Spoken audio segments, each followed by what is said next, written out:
Fireside Chat. Thanks for joining us on the line today. And as usual, we will post this broadcast on our Fireside Chat section of the website, and we'll have it broken out into the various respective agenda items and topics so that you can view the entire thing, or you can view the pieces of the Fireside Chat that interest you the most. So we have a lot that we're going to be sharing with you today. Some of it's repeat, some of it is new.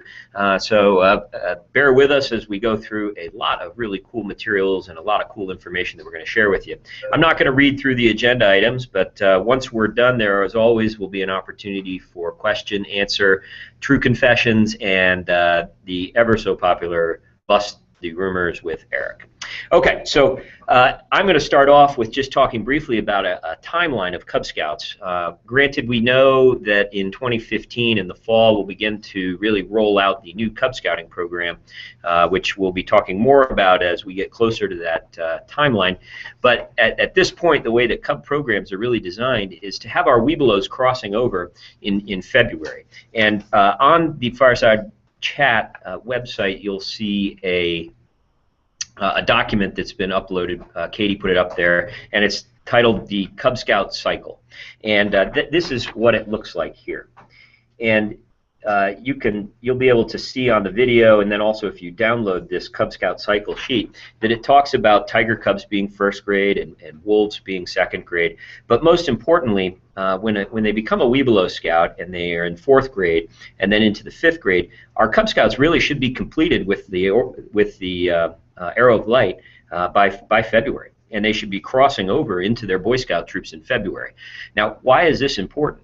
Well, having been a dad of a scout and also a leader, it's tremendously important for the troop to get to know the new scouts, the boys to get to know one another, also for the new scout, the Webelo that crosses over in February into Boy Scouting, to have a couple of camping opportunities so that the young man can become comfortable with the troop leadership in terms of youth and adults, and vice versa, which ultimately culminates in we want these young men to go to summer camp. We know that if they go to camp with their troop their first year, they are far more likely to stay involved in Boy Scouts than if they don't. And if they're crossing over in May and June and late April, it's just not going to happen because they won't have an opportunity to get some camping under their belt, and all those benefits I talked about will be missed. So I think it's very important for us to get on this track in this council in terms of all of our packs setting up their Webelos dens to cross over no later than the end of February into Boy Scouts. If earlier, do it. You can always go back to your Pack Blue and Gold ceremony if it happens to be after February and receive the Arrow of Light formally, but let's get all of our second-year Webelos crossed over and into our troops early on next year so that they have an opportunity to engage in their troop. So that was my piece that I wanted to cover today, and I think it's a very important programmatic element that for some reason we've gotten away from here in Mid-America Council, and we just need to have a little more discipline, get back on track with the integrity and intention of the Cub Scout transition program. At this point, I'm going to have Erin Glidden come and talk a little bit about Scouting for Food, which she's our staff advisor for, and I'm just thrilled with the results that all of our scouts and our leaders produced this year for our community. So Erin, come on over. All right, so for Scouting for Food, we have some great things to announce. If you haven't already seen kind of some of our media outlets or e-newses that we've sent out, our campaign was very successful and we grew in a number of different areas over last year. One of the things, we had 4,656 scouts participate in the campaign and a total of 8,188 volunteers. We also had 340 PAX troops or crews participate, which is an increase over last year where we had 287. Some of the big things that we did, though, is that we had 256,600 items collected, which is 61,000 more than last year, which is huge. Of these items, if you take it and translate it into what the food bank calls meals, this equates to just over 150,000 meals, which is awesome. Plus, we had 9 of our 11 districts see a growth in our food collection, but do keep in mind that although like everything we're doing is wonderful and great, but the food bank these days is rolling through food faster than ever before. So it is really important that we grow on this success for next year, and we just have an even better campaign because the food bank is always in need of food. So for next year, the dates for the campaign are April 11th and April 15th for the food hanger drop-off, so April 11th, and then the pickup is April 15th. This is a week later due to Easter. And then lastly, I just want to congratulate all the top performing units in each district who received the pizza party sponsored by Hy-Vee. So I'll just kind of read through them really quick. Oanasi had Troop 95, Diamond Dick had Pack 170, Goldenrod was Pack 182, Twin Lakes was Troop 79, Wagon Wheel was Pack 467, Soaring Eagle was Troop 380, Twin Lakes was Pack 105, Lewis and Clark Troop 80, War Eagle Troop 188, and then Trailblazer Pack 218. So wonderful, good job with scouting for food this year, and let's just grow on it for next year. And then transitioning into the next agenda item I'm on for scholarships. Scholarship applications are on the MAC website. If you go to our council website and then click the Mid-America Council tab, scroll down one to awards, it's right on there. But we will include a link with the notes and everything. Applications are due at 5 p.m. on Monday, June 30th, so just keep that in mind. The application kind of looks like this. It's a 5-page document. It is a fillable PDF on the website. Some exciting things to note about scholarships this year is that we are now offering 3 higher education scholarships for Eagle Scouts, where last year we only had 2, so we added another one. Plus, the scholarships amount themselves have increased, which is always great since the cost of higher education is just gradually increasing. And then we also do offer scholarships for summer camp staff and Nanny Bazoo members. So just be sure to check those out, and let me know if you have any questions. My contact information is on the applications. And then transitioning into the next agenda item for Ideal Year Scouting and Popcorn. This past April, we had Ideal Year Scouting trainings to refresh everybody on the whole process. Those took place in April in each district. And if for some reason you did miss the training or you didn't receive the training materials provided there on the MAC website, but also so we included sample calendars, budgets, the Ideal Year Scouting guides for packs and troops, a template you can use to create your calendar and budget. So if you didn't get those, they're on the MAC website, or you can just let your DE know and they can forward them out to you as well, or let me know and I can get them to you. And then for packs, remember that this training is a part of our added 4% bonus commission structure for popcorn. So if you aren't trained yet, please let myself or a Dean E know. We are going to be contacting you guys if you haven't been trained to try to get you trained by the end of the month so you can still qualify for that 4% bonus commission. Other things to keep on your radar for popcorn. All packs and troops need to have their calendars and budgets turned in by June 30th to work towards earning that bonus 4% commission, which can either be sent to your DE or submitted onto the MAC website. Troops, then for that last piece of your bonus commission, you just need to have all your adult leaders youth protection trained by August 18th, and we're going to be sending out some reminders of who in your units need to be trained. But if you have direct questions, you can either let me know or you can always contact Andy in Scouter Services and he can pull a report for you. Other things that the district teams are really working on right now is getting prepared for those August kickoffs, which we're in the final steps of planning that, and it's also that last step for your earning your bonus 4% commission. They're going to be on your district webpage when they're listed on the calendar, and we'll also have it included as a links, like we said earlier, in these email when we send out the notes. Last thing that you can do too on the MAC website is commit to selling popcorn for this year. You need to have that done by June 30th just to ensure that we have everybody that is going to be selling, we have enough materials ready for unit kickoffs and samplings and the $600 prize and everything like that. So June 30th is that date. And then lastly, just be keeping an eye on the Kernel Journals. We're going to be sending one out at the end of next week that's going to talk about the 2014 product lineup and prize program. So, hey, Erin, is there any exciting product information or anything that people listening in today would get firsthand? I can give you one thing that's new, and I'm going to save some other stuff for the Kernel Journal that we're going to be rolling out. But for everybody listening, the sports tins this year, last year they offered all 4 bags inside were cheese, where this year we are changing the product mix. So it's going to have a white cheddar cheese, a cheddar cheese, a toffee, and a pre-popped kettle. So it's a new thing that we're doing this year. So good deal. All right. Well, thanks so much. Up next is Lisa Russell. She's going to talk about Jubilee.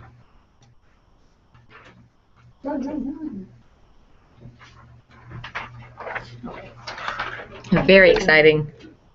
Very exciting to talk about Jubilee today. Looking at our reservations, we do have a few different accommodations still left. There's actually 1 4-person lodge room left. There's a few 6-person rooms left. There are 3 cabins still left, so take a look at that. And they're on the smaller side, so they'd be nice for 1 or 2 families to go together to share their accommodations over that weekend. There's a few campsites left, which is great. All of those have electricity and can accommodate campers in tents, and you're bringing along your camper. There's also Jubilee Hill, of course, where you can sleep with a few thousand of your favorite people and friends, and then Strategic Air and Space Museum. I think the last call we talked about, we added breakfast to Strategic Air and Space Museum. That will be the Pancake Man right over there in Restoration Hangar, so you can stay overnight, have that experience of sleeping in Hangar A.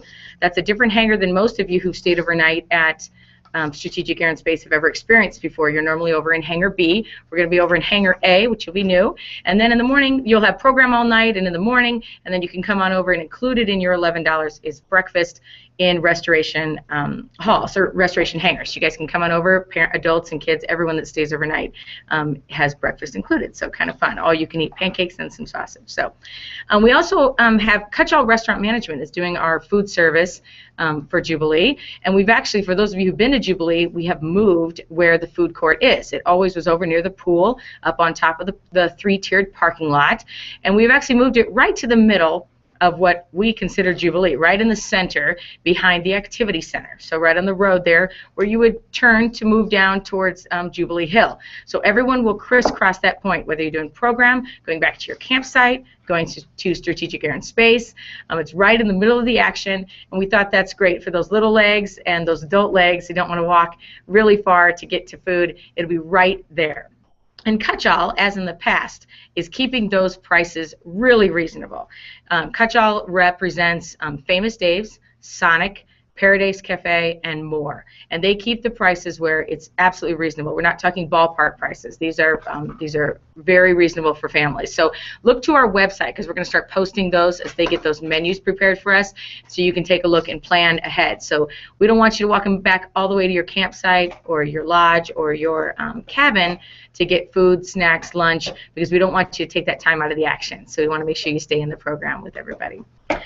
We do have a couple new sponsorships to announce that we're very excited about. Allegiant Creighton Health has come on board as one of our named sponsors, so it's very exciting.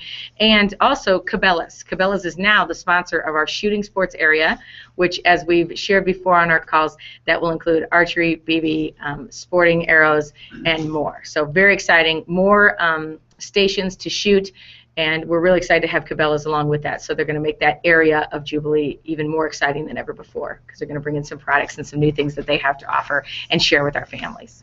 So, but let's remind you, October 10th, 11th, 12th, 2014, out at Mahoney State Park, Jubilee 2014, and we couldn't be more excited. The STEM stuff is ramping up, and all the programmatic items are happening, and we can't wait. So we're excited. It's neat to see that the accommodations are being taken, but that doesn't count you out. There's still, you can get in any kind of accommodation you want. There's still some availability, but we're so excited to have you there, and I'm in charge of the weather, so it's going to be really, really super great. So Lisa, what's the call to action right now? What is it? You know, right now it's probably accommodations. If you want any of those limited accommodations, which I kind of listed off, but you can go to our website, go to our calendar page, and click on October 10th, and go to the Jubilee, and it'll take you right to it, and you can see exactly how many spaces are left. So that's probably it. If you have some certain place you want to stay, you have certain ideas that you want to do, whether you want to do multiple campsites together to put your pack or troop all in one area, you want to make sure that you get your Cub Scouts into Strategic Air and Space, etc. If your family wants a lodge room, time is of the essence on that. So we want to make sure you get in there and get those accommodations. Then your next step is to get on and register for Jubilee, and that gets you your wristband and access to all of the activities. So starting from Friday afternoon, gets you Friday night concerts, it gets you Saturday programming all day, Saturday night concert, and Saturday the fireworks on Saturday night. So very excited. The call to action is sign up. Sign up, Good. right? Great, thank you. Appreciate it. All right. Okay, up next we have Sheila Calhorn from our Scout store to have a little show and tell with Sheila.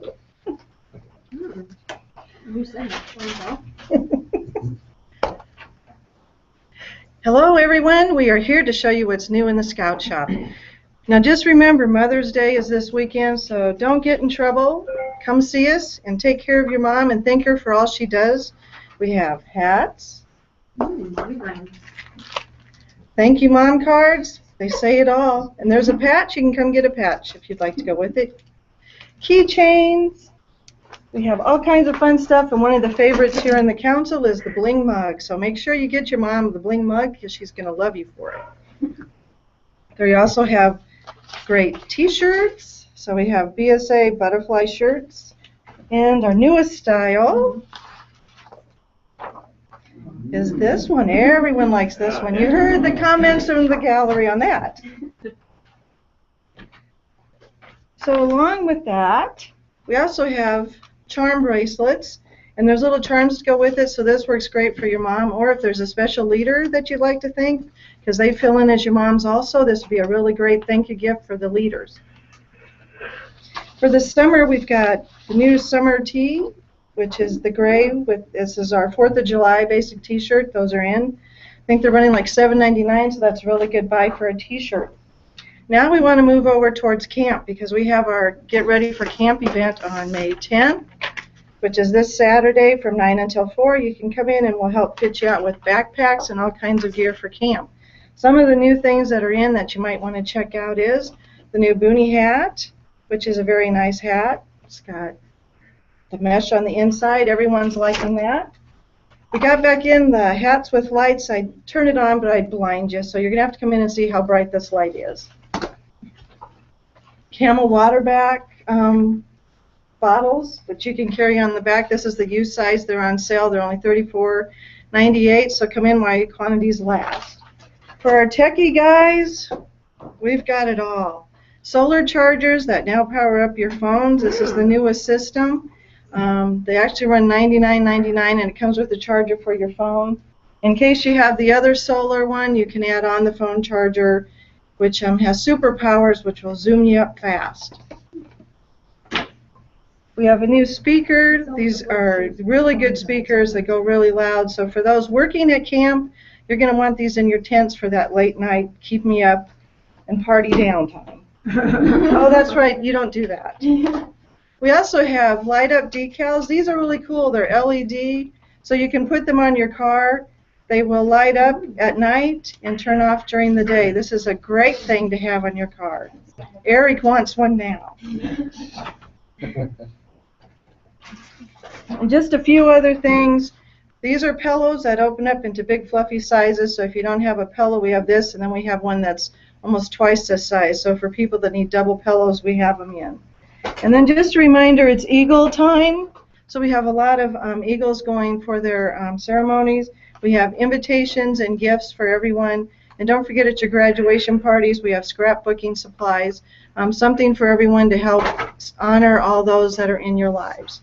Be sure and come see us again this Saturday, May 10th, 9 to 4 for the fitting of backpacks and getting supplies ready.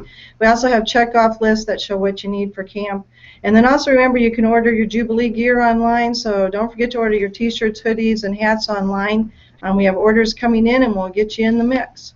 And thanks for all your support. Have a great day. Okay, thank you very much, Sheila. Up next, we have Mike Ivano. Mike's going to talk with us about a number of things. Day camp and the summertime pack award, Cub family weekends, Cabela's, and Cub resident camp. Have at it, Mike. Awesome. Thanks, Eric. Yeah, so we'll get started here with just an update on the Storm Chasers game coming up everybody should have probably seen this flyer circulated at roundtables and other meetings recently. We do have the Storm Chasers coming up June 20th, and I'd like to feature a couple special things that we're doing out at the game for the scouts that attend. We definitely put out there the information about the top camp-selling Boy Scout throwing out the first pitch. But we have actually had an opportunity with the Storm Chasers here where the top camp-selling Cub Scout will actually get to sing "Take Me Out to the Ball Game." So we're going to be able to feature both the top-selling Cub Scout and the top-selling Boy Scout. We've also got all the things that we talked about last month, camping, the patch, etc. So more information online as well on that. So shifting gears now into all of our upcoming camping, I probably need to get into character for that. So now I've got my new Scout Shop Boonie hat on, and I can start talking about day camp. First thing to talk about day camp is that there are still slots open in every district's day camp. So if you go on to gocubcamping.org, you will find a link that will take you to all of the different district day camps that you can participate in. And remember that you're not necessarily restricted to just your specific district's day camp. If your district's day camp date doesn't work, check out one of the other ones. They're all open to everybody. And we wanted to use day camp as a way to kind of point out the Summertime Pack Award. Everybody's probably seen this form and award floating around there. Hopefully a lot of your packs have qualified in years past. But I want to remind you that the Summertime Pack Award is a really easy award for your pack to earn. All you've got to do is make sure that you participate in 3 events, one event in June, one event in July, and one event in August. And the reason that we kind of bring this up right now on the heels of day camp is because just by doing day camp or resident camp, you have automatically then filled in your June and July dates there. You just have to come up with something for August. So go online if you don't have information or don't know how to find it. The easiest way is just to do a Google search on the National Summertime Pack Award, and the PDF will come up there, but we'll also link to it directly from the Fireside chat link. So the form is really easy. Fill it out, and you just need 50% or more of your Cub Scouts participating in those monthly events in June, July, and August. Really cool activity award for your pack. Moving forward, we also have Cub Family Weekend coming up this weekend and next. We've got still spots open, so feel free to register. It is still open online to register for both of those events. We've got some great activities planned for that. This is really a good introduction for every family to kind of see what Cub camping is about. So you can expect hiking, the different shooting sports that we usually offer at camp, obviously fishing. We'll have a lot of games and sports and things, basically what you can expect at all of our resident camps and day camps, a lot of active fun for Cub Scouts. And we'll also have a featured activity for each of those 2 weekends. The one coming up at Little Sioux Scout Ranch will feature our Map and Compass activity, the annual activity we call Cub O. And so all day Saturday we will be doing different events and activities around map and compass skills, and everybody's going to have a chance to complete their map and compass belt loop and pin. And then at our Cedars weekend, the weekend later, the next weekend, we will have our horse program. So the horse riding belt loop will be our featured activity there. So great things coming up with Cub Family Weekend. And the last thing I'll throw out there for that event is that we are definitely still also looking for some volunteer staff. So if any of you have those weekends available and would like to come out, we mainly need staff for the Sunday coming up, the 11th. That would be a great weekend to come out and spend Mother's Day with some kids out there at Cub Family Weekend. So feel free to reach out to me if you are available for staffing that event. Moving right along into the Cabela's Day Camp, we have had our registration open for that August 9th event for about a week. And we already have 178 Cub Scouts registered for that event. We've got that event capped at 400. So make sure you get onto the calendar page and just jump over to August, and you can link directly into that registration page and sign up for that as soon as possible, because I know this one is going to sell out. Obviously with this, as with all of our 2014 camps, we're focused on the Knights of the Round Table theme, so you're going to see a whole lot of activities around that. One of the featured activity pins that we've got going on is the scientist with the mad alchemist doing some magic with science, and then we'll also be doing the ready man, naturalist, and engineering pins there. So more information available online for that, but make sure you sign up soon because I know that one fills up quickly. Finally, our resident camp update. I just want to let everybody know that we have topped over the 400 youth mark. Camp is filling up on some of our sessions, and so make sure you get signed up for that as well. If you've been delaying to find out how many kids are coming, now is the time to get on there especially. And keep in mind when you go on the registration page, we've highlighted the different buy dates for getting payments in there. So make sure to keep track of that and get all of your information in for resident camp. Couple updates for the resident camp program. We are well on our way to completing that obstacle course that we've talked about over the last couple months. That should be wrapped up and actually complete to use for Cup Family Weekend this weekend. And we're also going to be breaking ground and doing some serious work on that bouldering tower that we've got planned out there. And the dock system should be installed this month. So everything is on track for a great resident camp season, and staff and campers alike should be excited for this this year's resident camp. So with that, I will move aside, and next. Yeah, up next we have Cheryl Oakman, who's, I believe, on the line. Cheryl, are you with us to talk about training? Cheryl, are you on the line? All right, well, we're going to have Charles about Powderhorn. And if we get Cheryl on the line, we'll talk more about training. Thank you. I'm happy and excited to announce that 2015 is the year that we're going to put on a Powderhorn course for the council. It's September 25th through the 27th. Check-in dates will be the 24th, which is a Thursday. We have the cost set at $225 at the moment. What is Powderhorn? Powderhorn is basically a high adventure management resource program, which allows adult leaders and scouts, venturers, 14 and above, to get some ideas to take back to their troops and their units and put on a safe and productive and adventurous activity. Some of the activities that we will have put in place are backpacking, mountain biking or biking in general, canoeing, kayaking, the shooting sports, which will include pistol, some of the cope courses, the high ropes courses. There's just there on the website. It'll be posted, should be live about May 15th. You can get online and start to register at that time. We would like to have a full course of 48.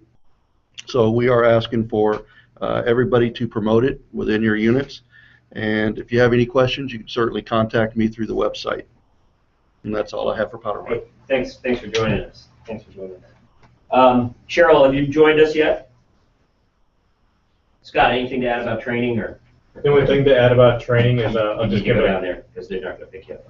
I'm only going to say like 2 words. 2 words, give you down there. Get your beautiful face on TV for 2 words. Regarding training, just a quick update. More districts are going to be holding trainings in their district, so look for the training closest to your community. Amen. There we go. Thank you. All right, buddy. Let's see. Is Rich Hawes, are you on the line to talk about Philmont? Yes, I am. Very good. First, I'd like to echo Charles's comments about the Powderhorn training. I'm really looking forward to that being a great resource for all of our units for high adventure. And really, I want to instill the thought in units that high adventure is normal programming. It's not for super scouts or super troops. This is really what it's all about, especially for our older scouts. That soapbox editorial side, we are in great shape for our 2015 Philmont contingent. We've got 67 participants. We have just a few youth slots still available.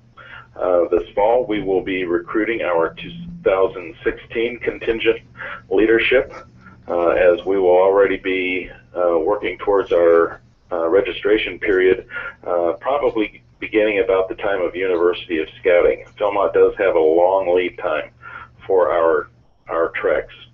Wanted to let folks know that a new option for units that register directly with Philmont that has begun this year are the 7-day trek options. These treks run weekend to weekend, either a Saturday or a Sunday, but of course Philmont has their traditional 12-day treks each day of the week throughout the summer. Our contingent to Philmont, we've got one every year. We're hoping to continue growing that program. We're really excited with the growth we've seen for 2015.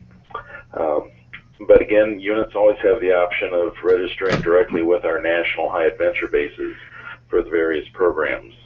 I know we've got initiatives to develop contingents to cycle through all of the different national bases, especially that we've got the new Bechtel Summit High Adventure program coming online this summer, and I'm excited to hear about the great options they've got. So High Adventure is growing. I'm also excited to hear about the ideas being developed for the Little Sioux area. And with that, I'd just like to say, get out there and get camping. Okay. Hey, thanks a lot, Rich. Mike Cabano is going to expand upon the Little Sioux Scout Ranch programs that we're working on developing. Can I just interject one? Yeah. If you are part of a council contingent starting this year for 2015 contingent, you can earn up to 50% popcorn commission, just like Jubilee. So any council contingent going to High Adventure. So. Awesome. Well, yes, I'd like to update everybody on some of the information that's kind of being developed right now around the Little Sioux Scout Ranch High Adventure Base project that we've been putting together. Right now, as it stands right now, we've kind of got a working title for it, and that is the Tri-State High Adventure Base, or TSHAB for short. I still say that's a work in progress, but I did like the idea for a slogan of TSHAB, not too shabby. So it's not too bad, but we're still working on it. It's not too shabby. So right now the goal in general is to offer several, if not a good half dozen, high adventure programs through the Tri-State High Adventure Base at Little Sioux. Those would include the use of, obviously, the Little Sioux property itself, but also the Luss Hills area surrounding it, taking advantage of state parks and other state trail systems around the area, and also trying to utilize the waterways connecting up that whole area through Iowa, Nebraska, and South Dakota. And all of the programs, no matter if they are all within the Luss Hills or if they go way off site, will start and end at Little Sioux. So they would always start with an initial overnight at Little Sioux, and they would wrap up with a closing overnight and campfire and ceremonies and that kind of thing at Little Sioux as well. What's currently under development is a Missouri River experience. And this experience would really be a very urban outdoor adventure. It would give scouts the opportunity to do camping, to test out their canoeing skills, but also kind of explore some of those urban environments that the Missouri River winds through. And it would cover all three of the states that we serve. It would start in South Dakota, it would flow through the Iowa area and wrap up either in Council Bluffs or in Omaha, covering the Nebraska side of things as well, and making it truly a tri-state high adventure. Some of the high points along that trek would be a visit to Ponca State Park, where scouts would have an overnight and they would be able to do horse riding, archery, swimming, and other very outdoorsy, very high adventure type experience activities. They would also visit Sioux City and do an overnight in one of the parks in Sioux City. And in Sioux City, they would get a lot of the historical relevance of the surrounding area, including a visit to the Lewis and Clark Interpretive Center, the Sergeant Floyd Museum, visit the memorial for Flight 232, and they would get a chance to use one of the most ridiculous climbing walls I've ever seen at the Longlines Family Rec Center. and then finally they would then return on their longest leg into the Council Bluffs, Omaha area, and then be bused back to Little Sioux for their closing. Now, honestly, we've heard a lot of concerns. There have been a lot of concerns raised about just the fast-moving waters of the Missouri River and some of the hazards that can be seen along the way. And we've talked to a lot of people from the ranger up at the Lewis and Clark High Adventure Base in Sioux Council, who has navigated a longer stretch even than our trek would cover. And he did it with a bunch of 11-year-old scouts, and they had a blast, and nothing happened. But we are also teaming up with some of the local authorities and other area agencies just to address a lot of those concerns and mitigate the risk here involved in that trek. So we're looking forward to potentially doing a test run here this summer and then being able to roll out a full experience in 2015. So we will continue to update folks on that as more information comes out. All right? Thanks, Mike. Now we're going to have Sarah Calhorn, who's our Learning for Life executive, share with you a little bit about our curriculum-based Learning for Life programs. Many of you probably are not aware that this is a program that we provide after school and in school. So go ahead and give us a brief overview, Sarah, if you would. Thanks. Yeah, so like you said, I'm Sarah Calhorn. I'm the Learning for Life executive, and I just want to start out by describing what the program is because a lot of people on the line probably are not familiar with it. Learning for Life is essentially a life skills program. We are working in 12 different schools in the Omaha public school system currently, and most of those, the majority of those are elementary, so we're in 10 elementary schools, which include Belvedere, Saratoga, Franklin, Kennedy, Gilder, Druid Hill, Mount View, Skinner, Miller Park, and Indian Hill, which is a new one. And then we are also in 2 middle schools, and those are Norris and Lewis and Clark Middle. And to give you a little more background on how these programs break down, they are geared for students ranging from grades kindergarten all the way up through 12th grade. So the curriculum is based for each year, and it targets in on a lot of the same core values that the Boy Scouts program tries to instill in its youth. And these core values, just a few of them, they're academic, social, ethical, character development skills. They do all of these activities through creative thinking, conflict resolution, decision making, and then they work on interpersonal skills, a lot of life building skills. And as you can kind of tell from the schools that I listed, we do try to target schools where life skill programs are needed a little bit more. So a lot of our schools are north of 72nd Street. However, Gilder, for instance, is in Bellevue. Basically, any school that we are needed in, we'd be happy to provide. So if anyone knows of a school that this might be something that the principal would be interested in, we would definitely be open to meeting and seeing if we can work something out, especially gearing up for the fall semester when that happens in August. The elementary program, it focuses in a little more on the same life skills, but it does it a lot more through hands-on activities like crafts and different games for the younger students. And then the middle school program is actually geared a little heavier on career development. So a lot of the middle school students this year have participated in just basically exploring different career programs. So we've had a visit to the Douglas County Sheriff's Office. We've had a student from Wayne State College, a student athlete, come and speak to the students about balancing academics and sports if they're interested in that. We've also had the UNO soccer coach and a player from that team come and visit with them. It's really up to those students what they're interested in. We try to bring those speakers and those volunteers in because we have a really good pool of volunteers from Exploring, and they are all interested in coming and working with those students. So yeah, that's Learning for Life in a nutshell there. Great, thanks a lot, Sarah.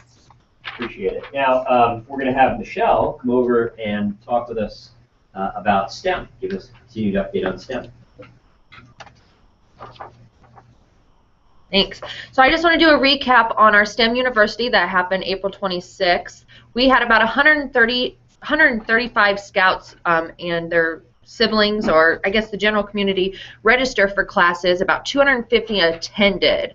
So with that, mom and dads came, cousins, kind of the whole gamut, but they went to an expo that was very hands-on. So thanks to UNO on making this happen. We were one of 20 sites that weekend that will participate in the Nebraska Science Festival. So be looking for this to happen. It's an annual event, and we are looking forward to tag on with that again.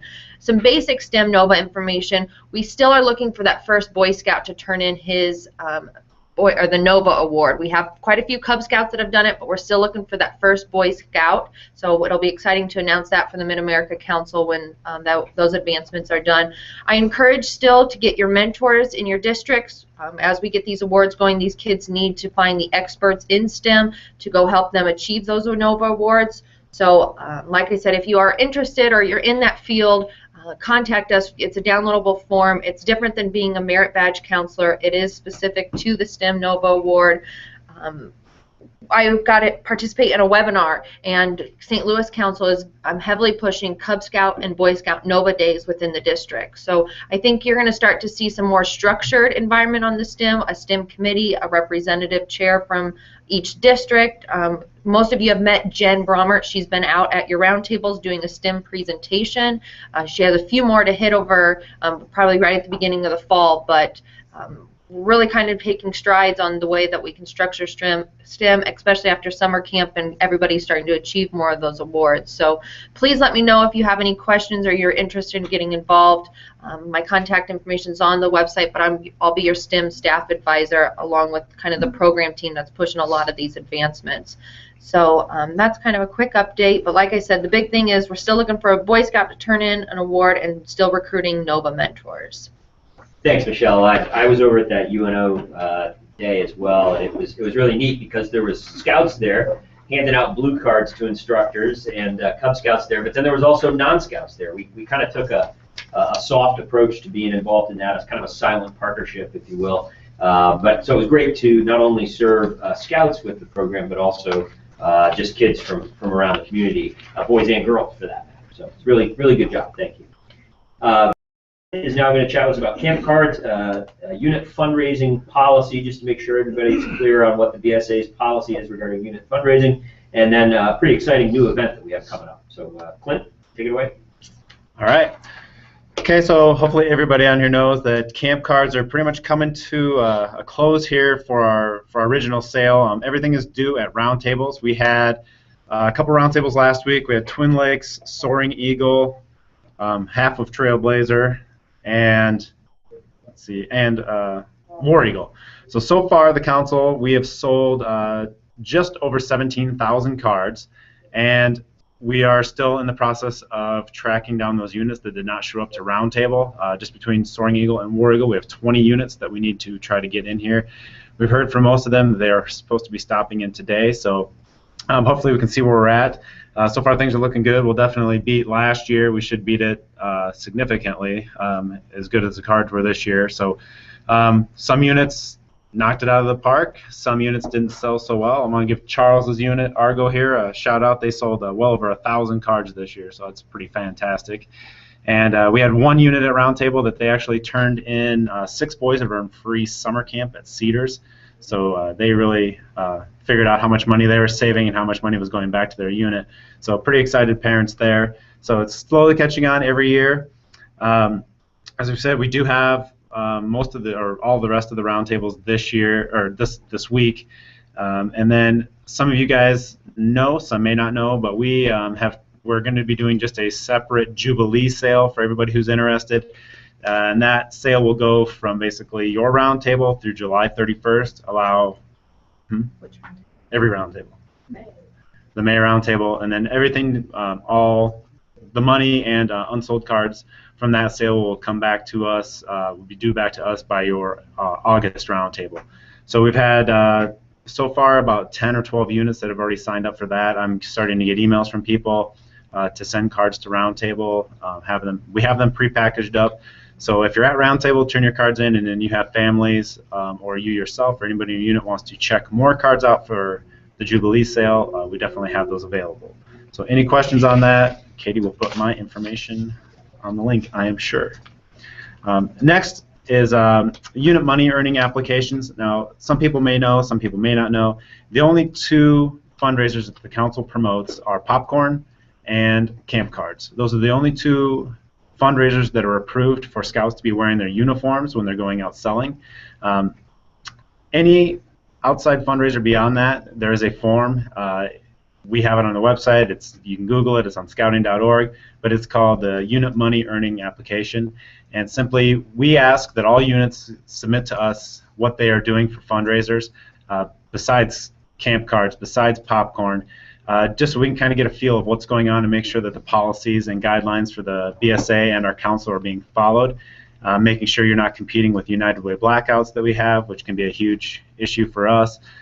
Making sure you're not necessarily fundraising your families to death by doing little fundraisers that aren't generating a lot of money, and making sure that your chartered organization understands it. So we ask for those to be submitted to us at least 14 days prior to you doing that fundraiser, so we can look at them. Sometimes we will allow it, but it would have to be written on your application and approved by the council that your boys can go out in uniform and do these fundraisers as well. We need to make sure units aren't going out soliciting actual monetary gifts, and making sure that anything not Boy Scout kosher is not happening. So Clint, again, another one of the reasons is the Boy Scout brand is very recognized. Correct. And we need to, just like any brand, protect our brand.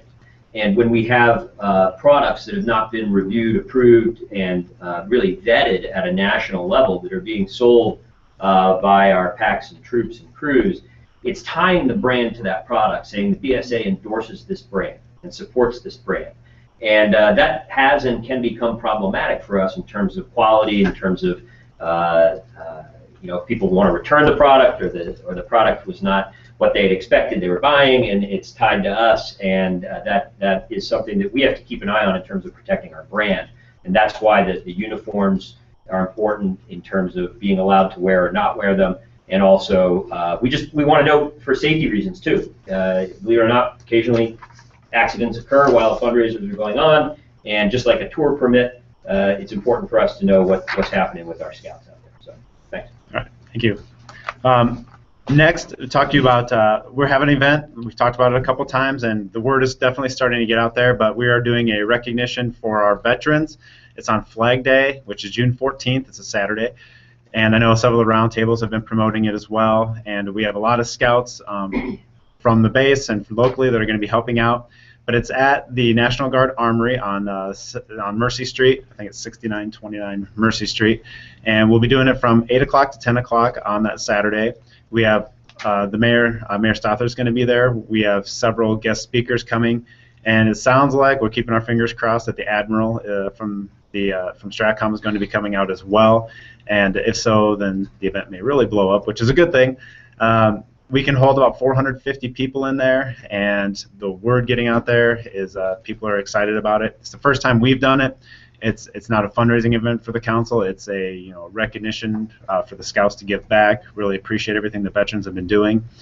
We were going to do it on Veterans Day originally, but our committee and a bunch of people said no, because there's so many things going on Veterans Day that we may get buried in the mix. So Flag Day seemed like a great alternative, and it's going to be a fantastic event. We have a great committee, and we have a meeting coming up Saturday and one more, and then we're going to be full swing into it. So if anybody has questions on that, you can look at our council calendar. It is on there.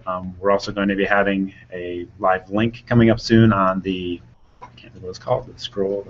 Oh yeah, the homepage. The homepage letter at the beginning. So thanks, Glenn. It's going to be a really fun and a purposeful event. It's a nice tie to scouting. Eagle Banquet, you wanted to touch on that one. So the Eagle Banquet is going to be February 7th, 2015, and that is for all 2014 Eagle Scouts. And it's kind of a neat event that we're bringing back. We haven't done it for a few years, and we have a committee of Eagle Scouts that are helping plan and promote this event and fundraise for it. We are actually going to be offering a free meal for the scout plus one parent to come along to try and get more people there. It's going to be at the Tip Top Ballroom here in Omaha. We should not run out of room. If they need to expand it, it can hold up to 600 people. But we want to make sure that all of the Scoutmasters are aware of it. All of the district Eagle Scout chairmen are aware of it. This isn't just for the 2014 Eagles. We'd love to have Eagles from every era come to this event as well and show their appreciation or recognition for all the Eagle Scouts that earned it in 2014. The event so far, we're starting to get some people to go online and register now. We're sending letters home in all of the Eagle Scout packets, and we have a group of about 8 Eagle Scouts who are taking the names every single month of all the new Eagle Scouts, calling them individually, personally inviting them. And we're asking for all, so if there's any Scoutmasters on there, any parents, we're asking for every kid or parent of these boys to go on and submit a picture of their Scout in uniform, a picture of their service project that they did, and also of their Eagle project, and a short description of their project, because all that's going to be compiled into a yearbook as well. And we have another Eagle Scout here in town who's going to be making those yearbooks for us, so every kid that comes to the Eagle Recognition Dinner will get one of those yearbooks as well. So it should be a great event. We're pretty excited about it, and hopefully we'll fill the room. So, thank you. All right. Thanks, Clint.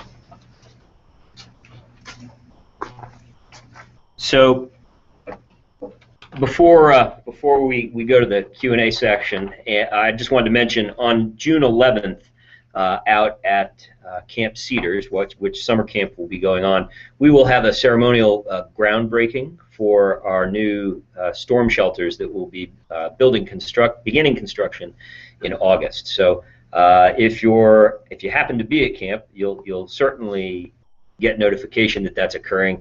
But if you want to come out and be a part of that and witness to that, we'll do that right, I believe, after the flag ceremony, right before dinner, I believe.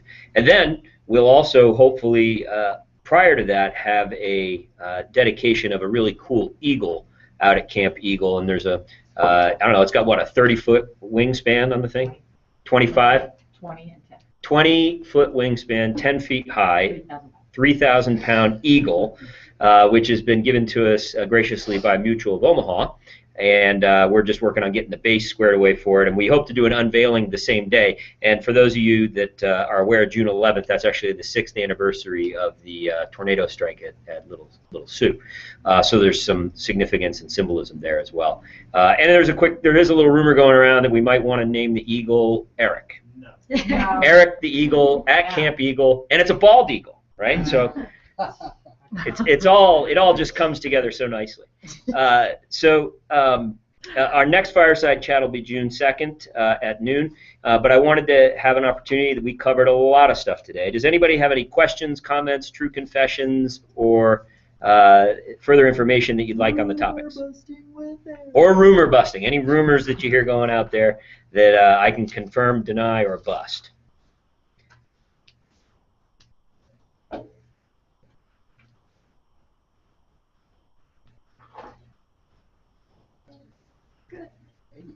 Okay, well, hearing none, I hope you found this Fireside Chat helpful. And again, June 2nd, noon, we'll have another one. And of course, we'll continue recording it, posting notes, and putting links up for you. Thanks, and we'll see you on the Scouting Trail. Have a great day.